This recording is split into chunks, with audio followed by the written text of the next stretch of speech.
Netflix vient de peut-être créer son propre White Lotus.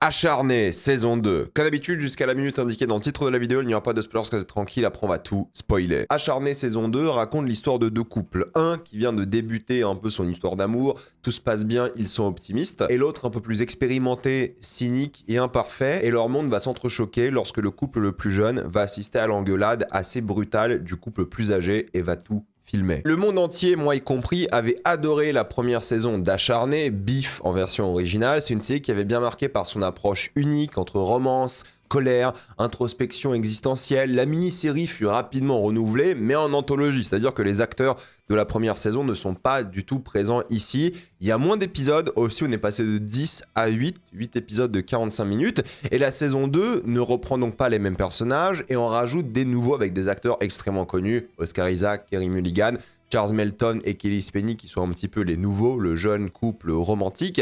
Et en même temps, ça reste justement des histoires de couple liées à la colère, liées un peu à cette peur de rater sa vie. Et on va préciser le reste des thématiques abordées dans cette critique, mais j'aimerais juste préciser que j'ai vu l'intégralité de la saison 2. Netflix ont eu la gentillesse de m'envoyer tous les épisodes en avance, donc je peux vraiment vous critiquer l'intégralité dès maintenant. Il y aura une partie sans spoiler comme d'habitude, une partie avec spoiler. J'aimerais juste vous dire que je tourne cette vidéo avant la sortie officielle, donc j'ai pas accès aux images de la série. J'ai juste utilisé les images que Netflix m'ont fournies, donc parfois je parlais de certaines choses très spécifiques en partie spoiler, mais j'ai pas les images qui vont avec, et j'avais pas le temps de tourner cette vidéo un autre jour, fallait que je la sorte aujourd'hui. Grosse différence avec la première saison et l'enjeu principal. Cette fois-ci, c'est une embrouille entre deux couples. Un jeune, heureux et vu comme naïf, mais surtout plus pauvre. C'est la chose qui va beaucoup les différencier. Pauvre, sans diplôme, et cet autre couple plus expérimenté, en pleine embrouille, tout va se jouer sur le rapport de force entre les deux, parce que le couple expérimenté est le patron du couple plus jeune. Ils bossent dans le même hôtel, le même resort, et il y a un vrai rapport de force qui se crée, hiérarchique par rapport au salariat, un couple patron plus riche, mais pas non plus propriétaire.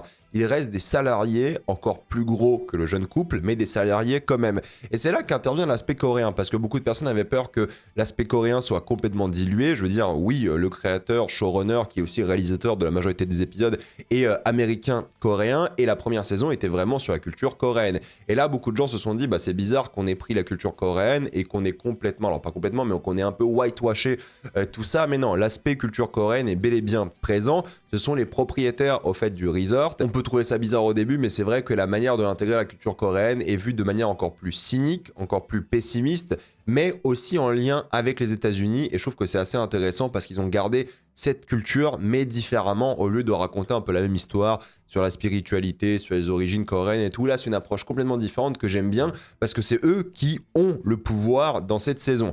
L'imagerie aussi va quand même dans ce sens, hein. C'est pour ça que j'ai cité The White Lotus, parce que ça va plus se concentrer sur l'inégalité de manière générale. Je veux dire, le premier plan de la série, c'est quelqu'un qui écrase des fourmis. Les fourmis, c'est un peu le symbole des ouvriers, des gens qui travaillent en communauté et qui sont tout petits, qui sont écrasés par les patrons, quoi. Et on suit des riches, hein, littéralement, dans la première scène, à travers un décor qui contient toutes les saisons. C'est pour dire qu'un peu que le resort est éternel, il contient tout ce que vous voulez toute l'année, et c'est un peu le symbole de ça. Les riches, ils ont ce qu'ils veulent quand ils veulent, et ça qui est assez intéressant. Il y a cette vibe White Lotus qui est quand même assez rapidement balayée, parce que c'est pas sur les excès de la richesse comme on aurait dans White Lotus, ces gens insupportables, riches, ces romances, la drogue, ce genre de trucs. Là, c'est plus focus sur les employés et sur le rapport de force entre employés, avec le patronat derrière et tout, mais ça parle pas vraiment luxe comme pourrait parler de White Lotus, ça parle vraiment de pauvres qui essaient de s'en sortir avant tout, et je trouve que c'est assez intéressant. Oui, et ils vont tricher pour s'en sortir dans ce système oppressant. Oui, ils vont faire des choses immorales de manière générale, mais ils ont entre guillemets l'excuse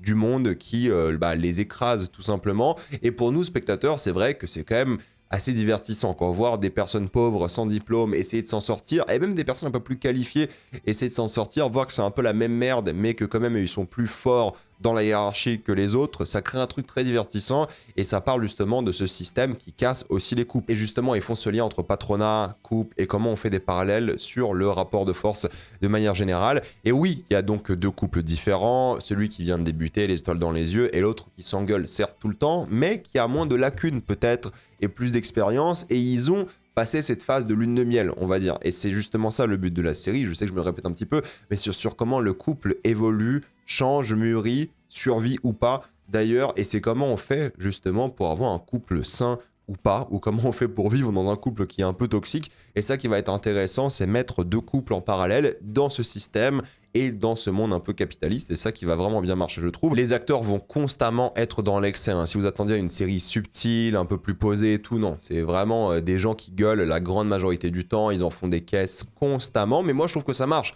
C'est déjà un peu l'ambiance de la première saison. Là, je trouve que ça fonctionne aussi. Les moments de calme sont tellement plus marquants et touchants justement parce qu'ils gueulent tout le temps. Alors, il n'y en a pas beaucoup des moments de calme. C'est vrai, mais il y en a un petit peu quand même. Et ils ont tous une bonne alchimie. Bah, disons les choses. Je veux dire, les dialogues sont certes un petit peu explicatifs, mais globalement, ils sont vraiment portés par le talent des acteurs qui parfois jouent avec un scénario trop simpliste, parfois un peu trop tape à l'œil par rapport à ce qui se passe dans la vraie vie, un peu bébête même, je dirais, mais ils sauvent un petit peu tout ça, quoi, parce qu'ils jouent bien. Alors certains vont dire qu'ils surjouent, certains vont dire qu'ils sont horribles et tout, mais moi je pense qu'ils arrivent à équilibrer entre ce scénario qui parfois est un peu ridicule et en même temps quelque chose d'assez sincère, même si c'est pas toujours facile, quoi. Donc ils ont pris des gens qui ont du talent, qui ont des vraies forces. Je pense à Charles Melton, qui est quand même une assez grosse révélation, qui s'en sort très bien. Kelly Penny est bien, mais un peu plus en retrait. Et Carey Mulligan et Oscar Isaac, ils portent clairement la série.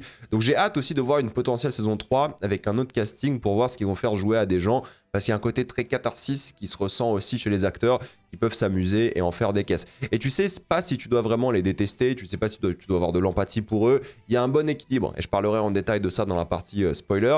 Mais c'est intéressant de voir comment les couples s'engueulent aussi en fonction de leur statut social, de leurs différences aussi par rapport à ça. Et c'est le gros truc, c'est quand même la pauvreté, hein, les problèmes de sécurité sociale, la précarité des non-diplômés, avec des familles qui ignorent les problèmes des jeunes.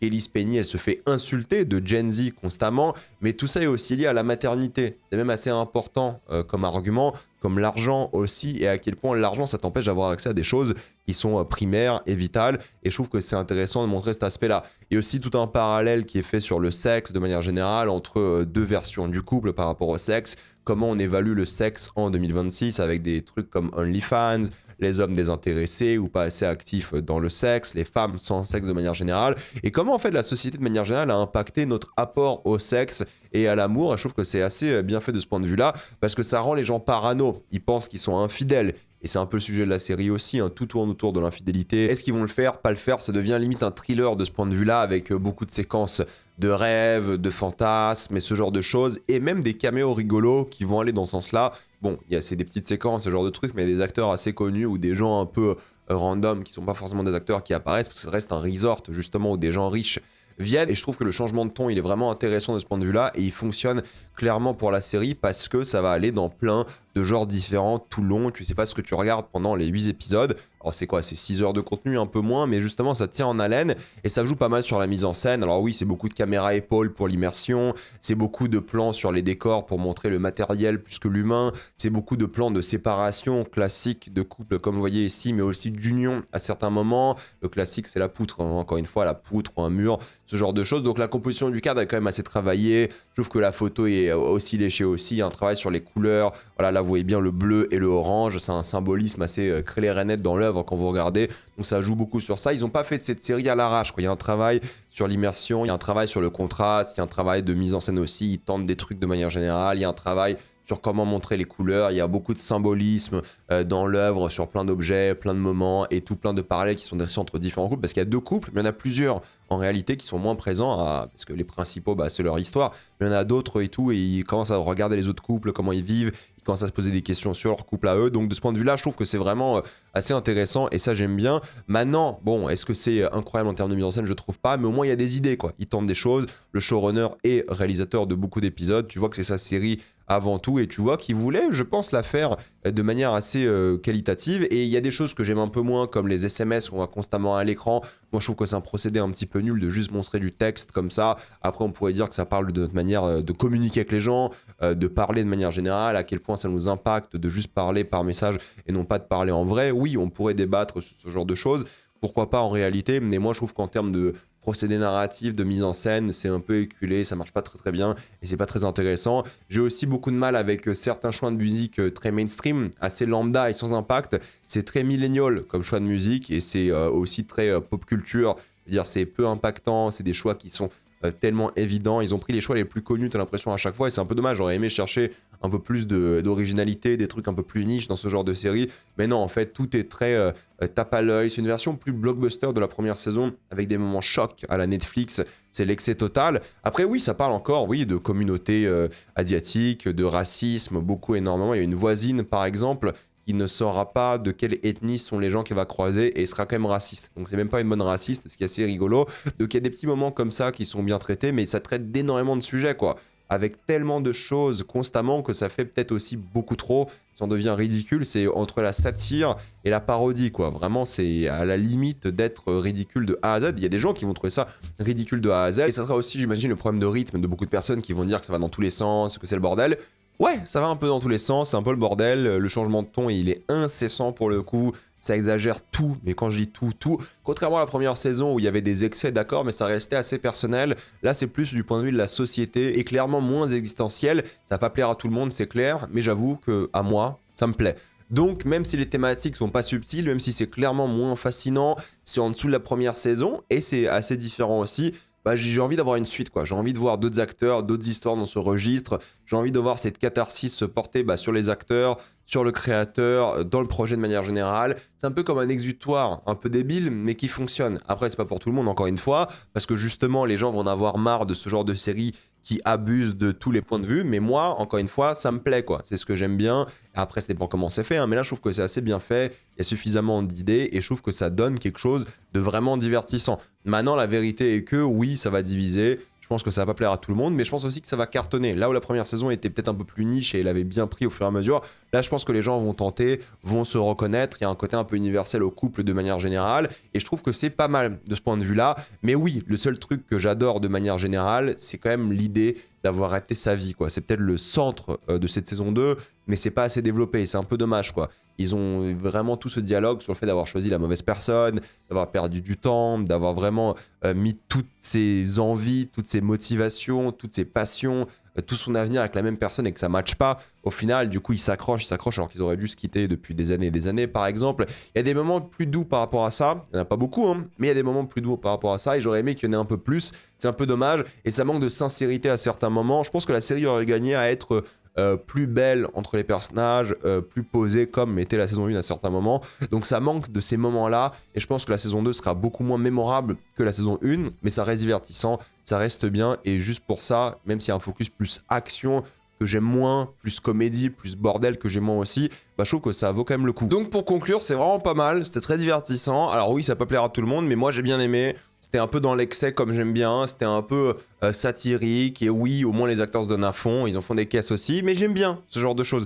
Donc je peux recommander, c'est très divertissant, j'ai envie de voir une saison 3, j'ai envie de voir dans quelle direction ils vont aller, j'espère qu'ils vont rester dans la direction vraiment hôtel, resort, et qu'ils vont tenter un truc qui n'a rien à voir, le côté luxe et tout, c'est sympa, mais c'est bon, c'est pas de White Lotus, je veux dire, la saison 1, ça parlait pas du tout ça, donc s'il faut une saison 1 avec quelque chose de plus intime, alors pas prolo non plus, hein, une saison 2 sur le côté plus riche, salarié et tout, et une saison 3 qui va dans une direction différente. Moi, je suis chaud. Tout va dépendre du succès, mais j'ai envie de voir ce qu'ils vont tenter. J'ai envie de voir quels acteurs ils vont prendre, parce qu'à la base, c'était genre Jake Gyllenhaal et Anna Hathaway, je crois. Donc, j'ai envie de voir quel autre type de personnes vont tenter l'expérience Beef ou acharné. Beef, c'est bien plus logique en VO qu'acharné, surtout là dans cette saison 2 où c'est moins acharné, je trouve. Bref, je peux vous la conseiller. Et maintenant, on va passer en spoiler.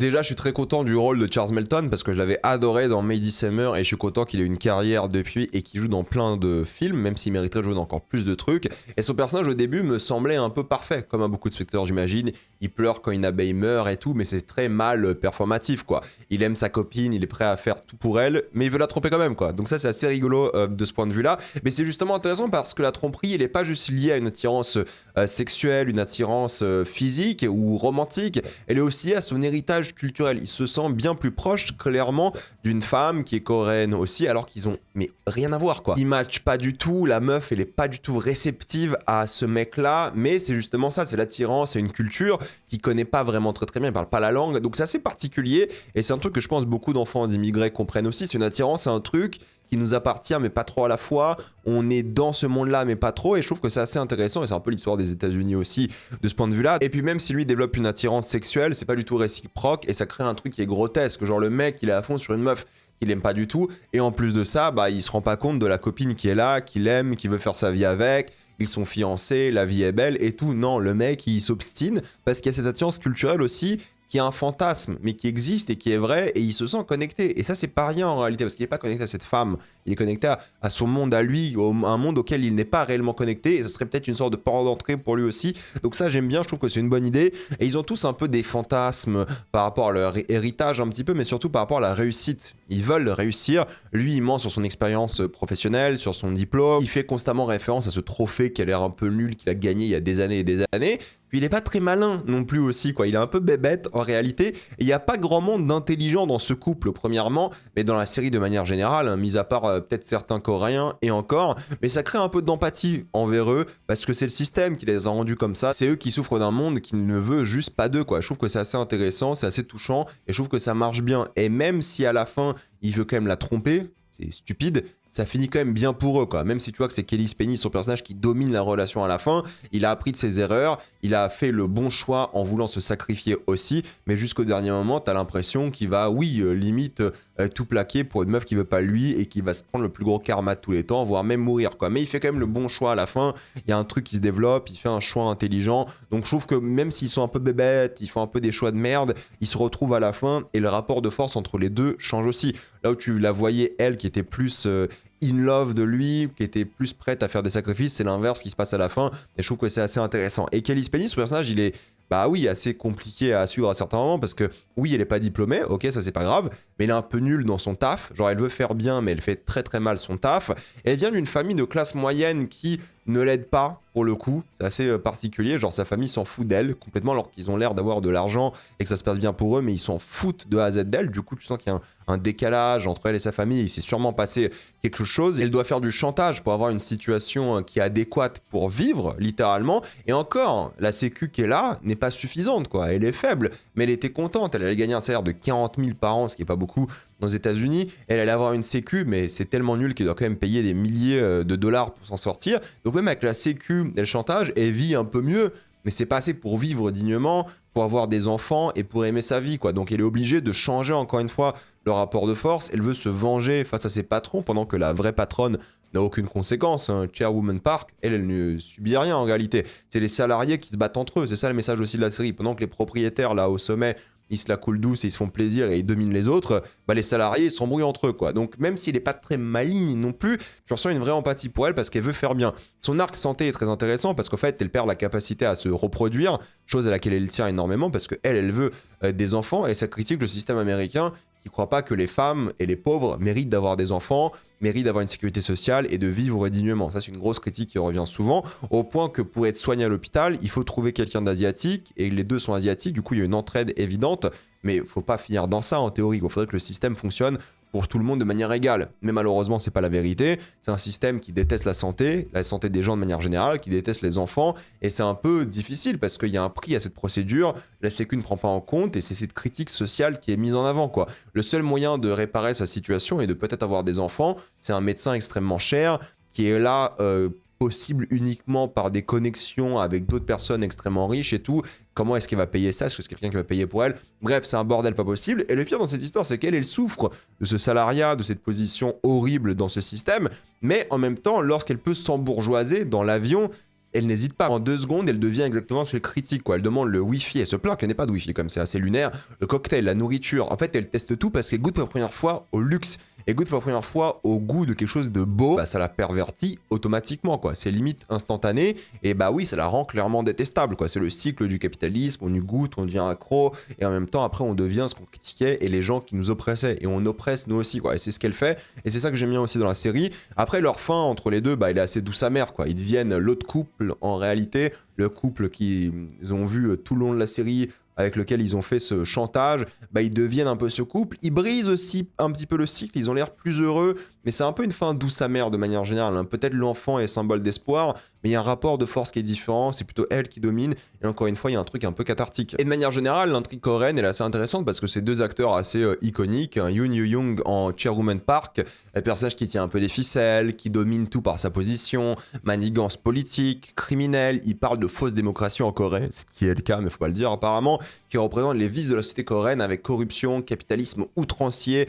quelques boîtes qui dominent vraiment le pays et en plus qui font l'ingérence dans d'autres pays, qui dominent même des employés américains de manière générale, la manipulation et même la chirurgie esthétique qui est représentée évidemment par la légende Song Kang-ho qui est très drôle tout le long, pathétique, soumis, j'adore, il se fait tuer de manière très très juste et c'est un peu un débile aussi. En fait la seule personne un peu intelligente t'as l'impression c'est Chairwoman Park et c'est assez dur d'accepter ça parce que c'est la méchante en réalité, mais tous les autres ils sont pathétiques, ils sont tous salariés, alors lui c'est salarié, puis il fait partie de la famille, c'est très très particulier encore une fois, et ça que j'aime bien c'est justement ces échelles de rapport de force, voilà, entre famille, entre travail, entre amour aussi, entre trucs bizarres avec des personnes plus jeunes qu'on voit constamment qui se font tuer, c'est ça qui est fort, c'est ça qui est bien, c'est de voir comment justement toutes ces choses-là s'emboîtent et créent quelque chose qui est de la domination pure, mais qui fait aussi pitié parce que tous ces gens-là, ils sont un peu débiles aussi. La manière dont ils sont présentés, ils sont un peu cons et ça qui est rigolo aussi, c'est que c'est un monde un peu débile avec des gens qui font des choses débiles et en même temps les puissants qui s'en amusent et ça crée des situations qui sont grotesques. Le moment où ils parlent en coréen mais ils essaient de comprendre et l'autre il comprend rien du tout. Pour moi, ça mourir de rire. Le mec est génial, c'est un acteur de légende encore une fois. Et je trouve que même s'il n'est pas très présent, il est en guest évidemment tout le long de la saison. Il a des scènes qui sont assez fortes, assez marquantes parce que le mec a juste ce charisme et il joue ce rôle très très bien. Et il y a un décalage entre les Américains et les Coréens que je trouve vraiment très très bien fait. Et ça, j'ai vraiment beaucoup aimé parce qu'il y a tellement de choses à dire sur eux, leur manière de faire quoi. Maintenant, le personnage d'Oscar Isaac, lui, il représente aussi un peu cette tentation, la tromperie, de l'adultère. Il se retrouve plus du tout sexuellement. Il est abonné à OnlyFans, ce genre de truc. Alors moins que Charles Melton, parce que lui, il essaie de passer sexuellement à l'acte assez rapidement après son divorce, mais en même temps, tu vois qu'il est tenté par autre chose que sa propre femme, d'un point de vue charnel, et en même temps, il veut avoir une nouvelle vie, quoi. Tu sens qu'il est pas heureux dans sa vie, tu vois qu'il essaye de passer à autre chose, il représente vraiment l'homme qui essaie de s'en sortir, qui est dans un mariage qui lui convient pas, il est pas du tout heureux, il se prend vraiment la tête, il essaie d'être un meilleur boss, et en même temps, il essaie d'être un meilleur copain, mais c'est que des embrouilles, des engueulades, parce qu'en fait, le mec, il veut juste être DJ, en fait. Mais il est tiraillé entre sa vie de couple, son travail, il lui a fait Chairwoman Park un nouveau contrat de 3 ans, du coup il a envie de rester parce que c'est plus simple, il a pas envie de prendre des risques et c'est un peu l'histoire de la vie quoi. Parfois t'as envie de prendre des risques pour des choses, parfois t'as envie d'avoir une situation confortable où ça se passe bien, donc c'est un peu compliqué, parfois on te fait du chantage, mais lui il veut être DJ, il veut être artiste, il veut kiffer sa vie, aller à des dates, faire des trucs et tout, il est pas du tout heureux quoi. Et limite à un moment il essaie de la mettre dans une sorte d'histoire Bonnie and Clyde, rapidement rattrapé par Park justement, et c'est un peu la seule personne qui représente cette envie d'échappatoire mais du point de vue masculin. Pour le coup, il veut tenter d'autres choses, être libre, vivre un peu différemment, et c'est un peu l'un des seuls qui est compétent dans la série, qui fait le sacrifice ultime, mais il hésite trop entre tout ce qu'il a dans sa vie, quoi. Le confort, le risque, il y a un vrai truc dans la vie, le couple dans lequel il n'est pas heureux, et il y a cette opposition avec son ami qui est beaucoup plus riche, qui est beaucoup plus actif sexuellement, qui vit la vie rêvée, il travaille même pas, t'as l'impression et tout, et il se compare à une vie qu'il peut même pas avoir parce qu'il sera jamais riche comme lui en réalité, mais il se compare quand même quoi. Et c'est ça un peu la trahison ultime qui se fait, c'est qu'il se compare à d'autres par rapport à des choses qu'il n'aura jamais, il essaie d'être dans l'illégalité pour l'avoir, et pareil lui aussi il s'embourgeoise un petit peu mais d'un point de vue d'un artiste, et en même temps tu vois il est dans un truc où il subit constamment, alors il fait partie du problème, hein. Encore une fois ils font tous partie du problème je pense, mais justement il se compare à des gens qui ont un style de vie qu'il n'aura jamais parce que c'est pas possible. J'aime bien aussi l'idée du chien qu'ils ont. Ils ont perdu le nouveau chien, il s'est fait buter par un coyote. D'ailleurs, c'est une scène très drôle où Carey Mulligan bute le coyote. Et c'est assez dur aussi parce que les coyotes, ils sont là à cause des Coréens. Mais t'as cette scène où ils ont un nouveau chien qui est le même, comme si de rien n'était. Et c'est ça, en fait, l'histoire de la série. C'est qu'ils ont perdu l'amour de leur vie dans ce chien, qu'ils ont eu depuis 12-13 ans, je crois. Et ils ont un nouveau chien qui est le même. Et c'est tout, ils ont juste remplacé, comme on pourrait remplacer un couple, comme on pourrait remplacer un salarié, ce genre de choses. Il y a un truc très inhumain dans ça, et il le comprend, et ça le dégoûte aussi un petit peu.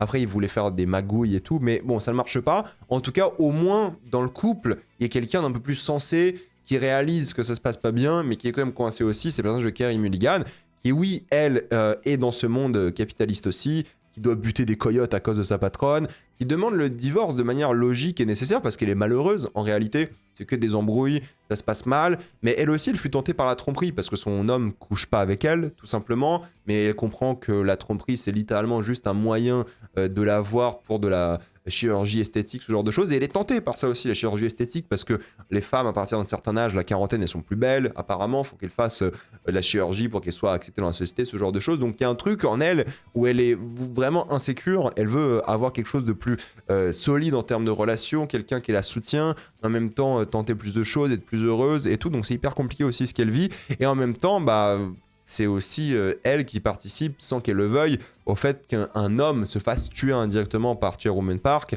avec ce système de soumission qui est mis en place par elle, et les victimes aussi de ça, même si c'est plus un travail des hommes de manière générale, et les victimes de tout ce qui se passe, quoi. Et elle parle aussi de ça, la série, hein, c'est à quel point ces femmes sont mises sur le côté, elles sont ignorées, elles sont malheureuses, personne pense à elles font que s'embrouiller, et en même temps, t'as une vraie mafia capitaliste dans la série, c'est très très drôle, il y a plein de choses qui se passent dans la série, c'est ça aussi peut-être le point faible hein, pour beaucoup de personnes, c'est la crise évidente de la quarantaine, et elle se demande si elle devrait pas changer de corps, changer de mari, changer de vie, mais elle a une déception évidente quand elle perd une amie. Elle pensait avoir une amie Gen Z avec le personnage de Kelly Spaney, était une vraie déception parce qu'elle se reconnaissait un petit peu en elle, le début de l'amour, il y a une amitié qui semblait un peu honnête et tout, mais bon, évidemment, c'était pas du tout, enfin c'était peut-être un peu honnête, mais c'était pas les origines de leur relation en tout cas, et c'est ça qui est décevant pour elle, et ça donne une séquence évidemment très drôle hein, dans l'avion avec ce fameux quiproquo, dans l'excès le plus total, ça devient une série d'action vers la fin, c'est assez ridicule presque, c'est les 7 et 8 épisodes, c'est pur excès quoi, ça va pas du tout, enfin ça va pas du tout,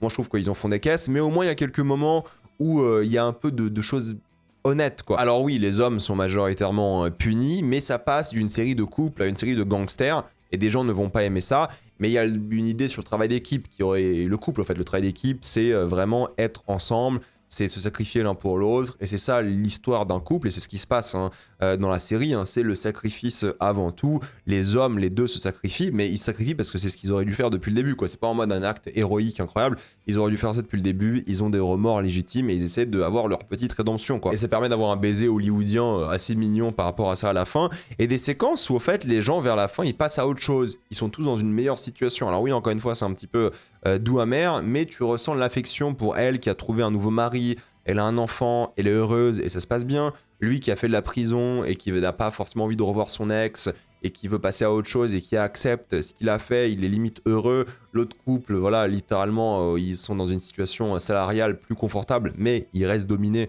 littéralement. Mais tu ressens aussi de l'affection pour cette femme à la fin, Chairwoman Park et sa famille, parce que tu as ce plan de fin où tu vois un peu le cycle de la vie, quoi, entre l'enfance, le mariage, le couple, le vieillage, la fin de vie de manière générale, et c'est assez touchant de voir ça. La mort, littéralement, c'est un cercueil, c'est de la terre et un mort qu'on voit à la fin, donc c'est une belle fin en réalité, assez touchante, mais il sait qu'il n'y avait pas assez pour moi de moments touchants comme ça, de moments solennels, et c'est le cycle qui est représenté ici de ces histoires d'amour, mais c'est compliqué parce que littéralement, bah, c'est un peu le bordel en termes d'action, en termes de gangsters, ça va un peu dans tous les sens et je pense que ça va perdre beaucoup de personnes. C'était pas mon cas, moi j'ai passé un bon moment quand même devant, donc je vous conseille la série, dites-moi ce que vous en avez pensé dans les commentaires. Vous abonner à la chaîne pour voir les prochaines vidéos, mettez un j'aime, ça aide beaucoup la chaîne. Suivez-moi sur tous mes réseaux, les vidéos sont disponibles en version podcast aussi aujourd'hui, mais aussi mon compte Instagram, TikTok, Twitch, et moi je vous dis à la prochaine fois, salut à tous.